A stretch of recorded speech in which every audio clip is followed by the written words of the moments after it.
Good morning, friends. I am Ajay sir, and now you are watching my YouTube channel Aryan's English Classes. इससे पहले मैं आपको बता चुका हूँ इंडियन सिविलाइजेशन एंड कल्चर के बारे में, जो Bihar board 12th class 100 marks का पहला टॉपिक है।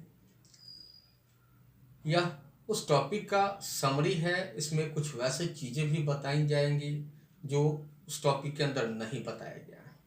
सबसे पहले तो इंडियन सिविलाइजेशन एंड कल्चर, भारतीय सभ्यता एंड और संस्कृति, ये है क्या? वास्तव में हम किस सभ्यता संस्कृति से बिलोंग करते हैं, इस चीज़ के बारे में गांधी जी ने चर्चा नहीं किया है। अगर हम बात करें इंडियन सिविलाइजेशन की, तो इसको सिंधु घाटी सभ्यता या इंडस वैली सिविलाइजेशन के नाम से जानते हैं। कहीं कहीं आप इसको हड़प्पा सभ्यता या मोहनजोदड़ो सभ्यता के नाम से भी जानते हैं। हालांकि वास्तविकता यह है कि मोहनजोदड़ो और हड़प्पा सिंधु घाटी सभ्यता के सबसे बड़े नगरों में से एक थे। ये कहानी लिया गया है महात्मा गांधी के स्वयं लिखित जीवनी से, जिसका नाम है my experiment with truth. Mahatma Gandhi, जिनका जन्म 2 अक्टूबर 1869 को हुआ, हमारे देश के राष्ट्रपिता या बापू के नाम से जाने जाते हैं। उनके पिता का नाम करमचंद गांधी और माता का नाम पुतलीबाई था। गांधी जी ने बैरिस्ट्री की पढ़ाई इंग्लैंड से पूरा की और 1892 में वह अफ्रीका वकालत की प्रैक्टिस के लिए चले गए। यहाँ तक के जीवन को भारतीय राजनीति से कोई विशेष फर्क नहीं था। 1915 में, जिस समय पूरे दुनिया में प्रथम विश्व युद्ध चल रहा था, गांधी जी भारत लौटे और 1915 से लेकर उनके मरने तक 1948 तक का जो उनका जीवन काल था, भारतीय राजनीति को समर्पित था। गांधी जी वास्तव में एक राजनीतिज्ञ नहीं थे, बल्कि एक प्रेरणादायी नेता थे। वह लोगों को प्रेरित करने का काम करते थे। उन्होंने भारत की स्वतंत्रता के लिए भी भारतवासियों को प्रेरित किया। जो उनके द्वारा लिखे बहुत सारे आर्टिकल्स और जगह जगह जो उन्होंने भाषण दिया, इस बात से पता चलता है।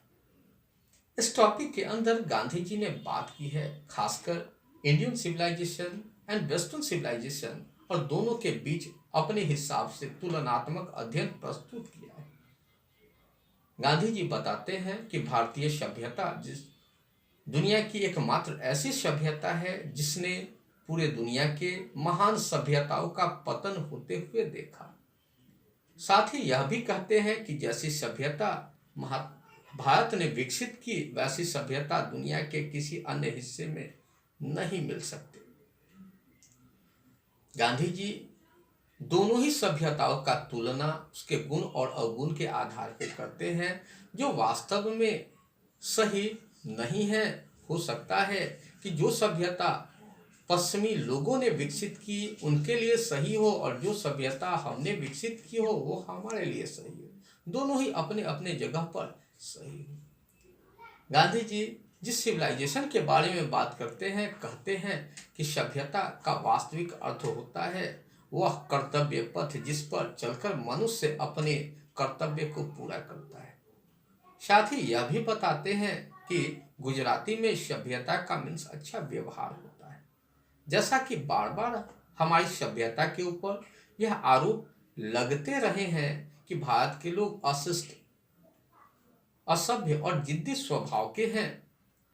अगर गांधी जी के द्वारा दिया गया सिविलाइजेशन का परिभाषा सही है, तो हमें अपने आप में किसी तरह के कोई बदलाव की जरूरत नहीं। हमारे देश के राजा महाराजा जिन्होंने धरती पे शासन किया, जिनको अपने तलवार पे बहुत घमंड था, वे लोग भी उन कार्यों के प्रति हमेशा सजग रहते थे, जिसके कारण वे किसी ऋषि मुनि साधु संत के द्वारा शाप के पात्र होते। गांधी जी बताते हैं कि हमारे पूर्वज ने हमें हमेशा उन कार्यों के प्रति आगाह किया जो हमें हमारे पथ से भटका सकते थे।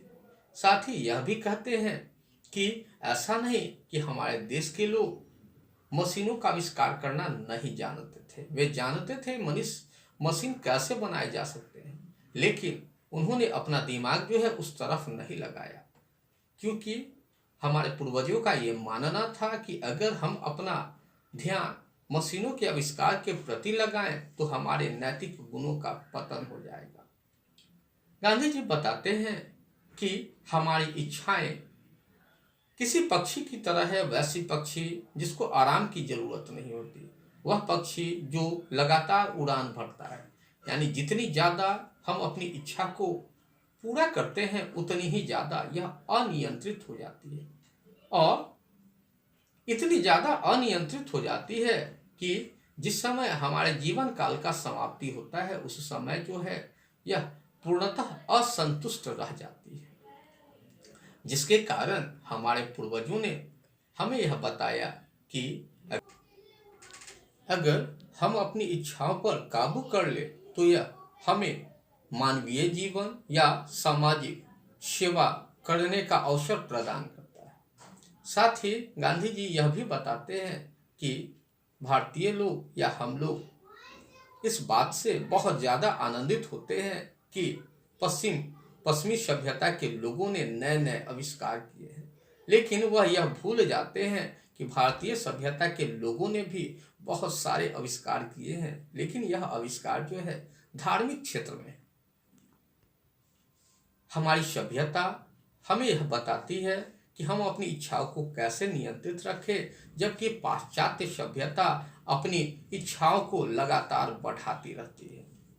गांधी जी यह भी कहते हैं कि हमारे पूर्वजों का मानना था कि शहर बेफालतू की चीज थी, शहर के लोग जो है संतुष्ट नहीं होते, वहाँ हर तरह की बुरी आदतें पनपती है, चोर डाकू वेश्यावृत्ति ये सारी वहीं पनपती है, और जो लोग शहरों में रहते हैं वो प्रसन्न नहीं रहते। अक्सर देखा जाता है कि शहर के अमीर लोग गरीब लोगों को लूट लेते हैं, जिसके कारण चाहे हमारे पूर्वजों ने हो या फिर गांधी जी ने हमें विलासितापूर्ण जीवन के प्रति भड़काया और हमें बताया कि हमें सिर्फ वही काम करना चाहिए जो हम अपने हाथ पैर के सही इस्तेमाल से कर सकते हैं, क्योंकि मनुष्य की वास्तविक खुशी इच्छाओं को बढ़ाना नहीं है बल्कि उसको नियंत्रित करना है। और कोई भी मनुष्य तभी प्रसन्न रह सकता है जब वह मानसिक रूप से स्वस्थ हो। इसलिए हमारे पूर्वजों ने हमें बताया कि हमें वही काम करना चाहिए जो हम हाथ पैर के इस्तेमाल से कर सकते हैं और ग्राम्य जीवन का आनंद लेना चाहिए। धन्यवाद।